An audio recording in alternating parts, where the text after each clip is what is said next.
Салам достор, бүгін сіздер менен Faberlic'тин зубной щеткасы жөнүндө сөз кылсам. Азыркы каталогда бул щетка жок, мурдагы каталогда деле жок эле. Вне каталога бирок адамдар заказ беришкенинен мен дагы кызыгып, кандай щетка болду экен, каталогда чыкпаса деле заказ беришет экен деп туруп, мына бул өзүм үйгө ачтым, өзүмө кече иштетип, бүгүн сиздерге мактанайын деп чечтим. Мынандай щетка, тиш щеткасы с угольным напылением деп. Бунун эки түрү бар. 11747 и 11748 бул түсү карараак экен, мындай ручкалары.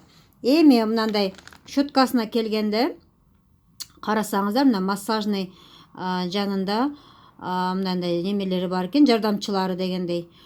Мен буга чейин мурда дайыма с ионами серебра деп колдонот элем. Анан жанагы с мягкой щетиной деген иштетип көрөйүнчү деп иштетип, акыркы ошол с мягкой щетиной деп иштетип жүргөм.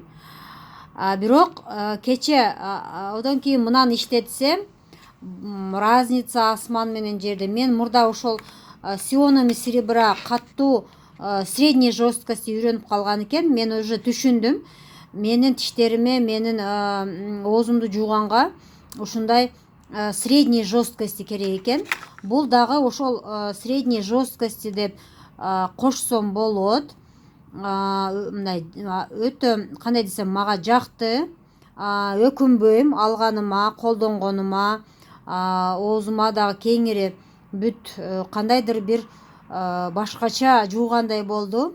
Дегиле ушул каталогда, Faberlic'те бар ушундай щетка деп. Мисалы каталогду көрүп эле үйрөнүп калганбыз да новичоктор. Вне каталога деле заказ берсе боло берет.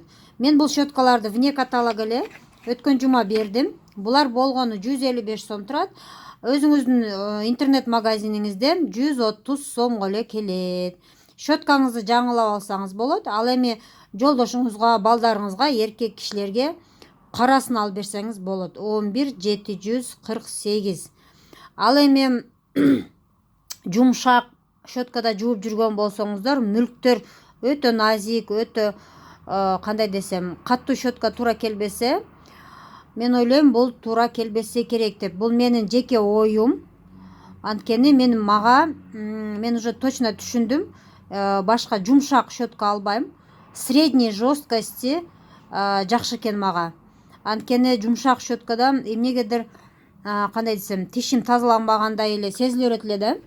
Көрүшкөнчө, бүгүнкү маалыматым сиздерге жардам болду деп ойлойм. Заказ бериңиздер, колдонуңуздар и бирөөлөргө да жардам бериңиздер.